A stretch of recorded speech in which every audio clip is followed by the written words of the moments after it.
Hey guys, happy Homebrew Wednesday. I thought I'd just do a follow-up to last week's video about Off-Flavours. I got quite a lot of good response from it, so I thought I'd carry on.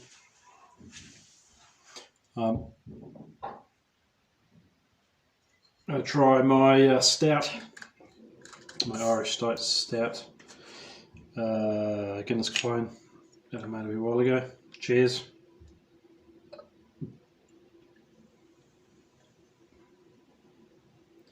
This came out quite nice. There's actually, I added a bit of licorice essence to give it that little Guinness characteristic. Beautiful smell coming off that. Very nice. So yeah, I thought I'd just follow on. I might as well make this a four-parter because to be perfectly honest with you, I made a lot of beers that I fucked up with Off-Flavours, so I got a lot to cover to go through. Decent heat on that one. Yeah, so I just wanted to cheers.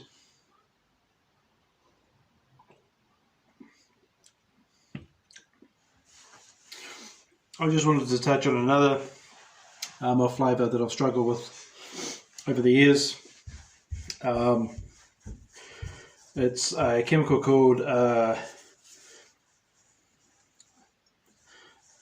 interesting if I can pronounce this, acetaldehyde, even though if I've mispronounced that, acetaldehyde. Basically, in a nutshell, it makes your beers taste like apples, gives that very appley sort of flavour. I've had a few brews come out like that. With cider, you don't mind. You obviously want it to taste like that, but not in beer. Like a lot of the other beers, the other flavours that I've talked about, it occurs naturally. It's natural in fermentation. The yeast will produce acetaldehyde in the fermentation process. It is usually converted into ethanol. For those who don't know, ethanol is the form of alcohol you're drinking, as opposed to methanol. Methanol will make you blind. Don't drink methanol, guys. So one of the reasons we get I'm really going to struggle saying this thing. One of the reasons we get this compound is because the yeast just doesn't have enough time to convert it into ethanol. Lack of fermentation time. There's a chemical process that goes on. So I can only assume that's raking it off too soon, not letting it completely ferment out. It could also be caused by not enough yeast or poor quality of yeast. Acetaldehyde. I'm going to call it A. From now on, it will be referred to as A. It could be poor sanitation of bottles, that sort of thing. Certain yeast types. I've been told that a lot of American lager yeast are shocking for it. It's very susceptible to those sort of yeasts. Guys, to eliminate it is pretty simple. Just sanitize, use proper acid-based sanitizers, pitch the right amount of yeast, don't be stingy with your yeast. I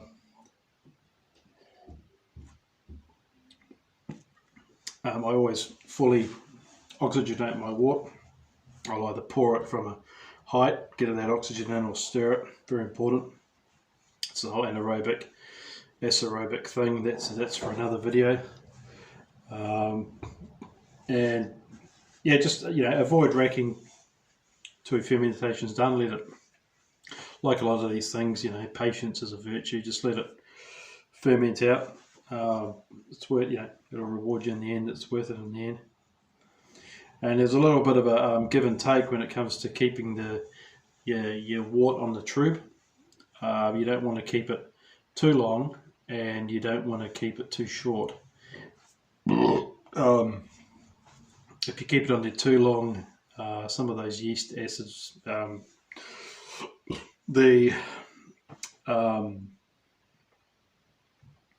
will break down into I think it's called denurture. The acid cells will denurture and cause like a soapy taste. So you don't want to leave it on the trub too long. That's why we sometimes rack the secondary. And with with what we're talking about, you want to leave it on for at least a bit longer to encourage to absorb all that absorb all the A to get rid of it.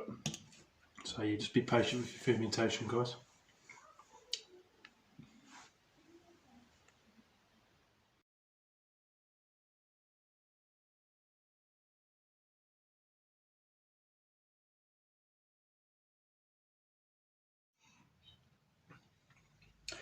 Hey guys, welcome back. Actually recording this the next day. I keep getting interrupted, and then we decided to have a game of cards and a few drinks, and one thing led to the other, and we got pretty shit faced. So yeah, so it's the next day. Thought I'd carry on with the whole Off-Flavours thing and all that sort of carry on. But first, I'm going to try one of these Tuatara Hazy Pale Ale. Let's crack on. It's been sitting in my fridge for about 3 months now, and haven't had a chance to get into it. So here we go. It's rock and roll. Cheers, guys.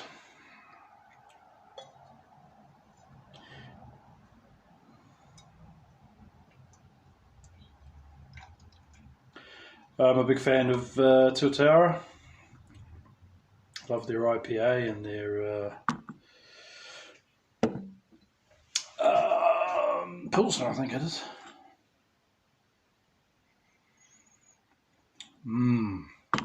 Fruit salad much?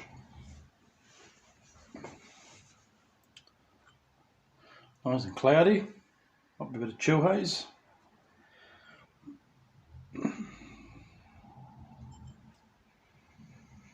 Pineapple, mango.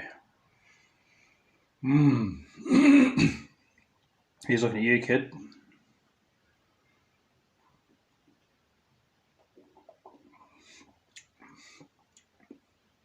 Oh, very nice, very nice.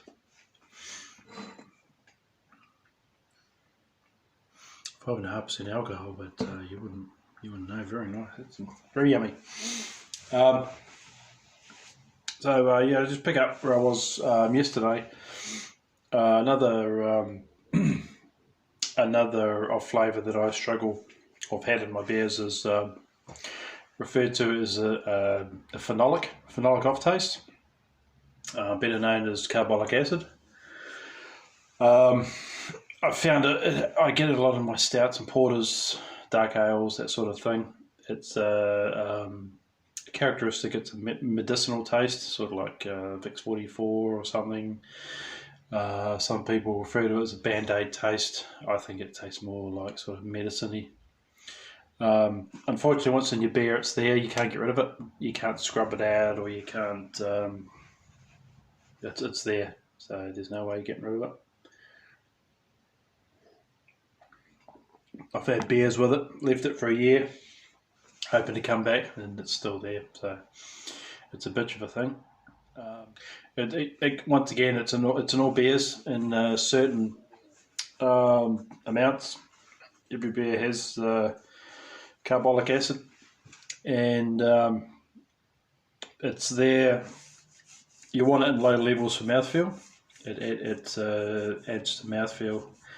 So in high levels, it causes that astringent taste, that that band-aidy or medicinal taste. It's mostly caused by wild or special yeasts. So if something out there gets into your beer, it can contribute to phenolic taste, off flavours, poor sanitation, that sort of thing. Contamination. It could be contributed to a chemical called chlorophenol. Any scientists out there will know what chlorophenol is, or phenols. It's a class of compounds, I think it is. Correct me if I'm wrong. That's why I always use Star San, because it's acid based. I don't use chlorine based sanitizers or anything like that. It can also be contributed to poor sparging technique.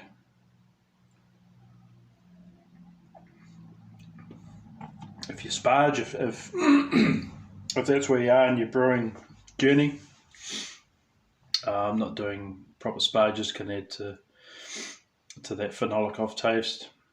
When I sparge, I'll make sure that depending on what the beer is, I'll try and get it in that temperature. I've heard of people doing cold sparges and that. I don't know if that adds to it or not, but I'll always stick to the specs. If it says to use 75 degree water for your sparge, that's what I'll do. Ways to get rid of it. To eliminate the chance of getting it, use yeast with fewer phenols. Use filter taps, tap water, Campden tablets. I always use Campden tablets to get rid of chlorine. As I was alluding to before, use acid-based sanitizers. I've got some Star San, and I've got some stuff that I've had since the first day I brewed that I've probably only used about 3/4 of it, but I always rinse. I make sure it's properly rinsed. Very important to rinse it if it's not a acid based or no rinse sanitizer. Use good yeast, and make sure that you don't want there's a fly on the screen. Fruit fly. It's attracted to my beer. Make sure you put your lid over your your FV properly, or whatever you're using. I'm not one of those people that uses a Firmzilla or what do they call a Brewosaurus, whatever they are. I've still got a traditional plastic FV.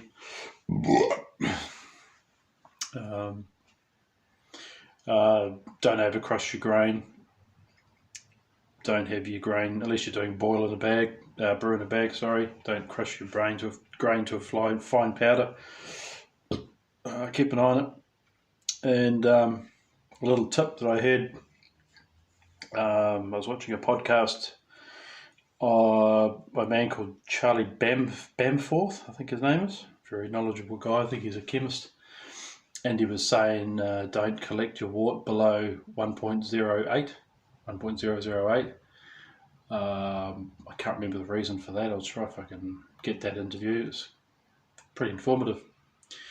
And keep your sparges, watch your pH as well. You don't want your sparge above 6. That'll add to phenols as well.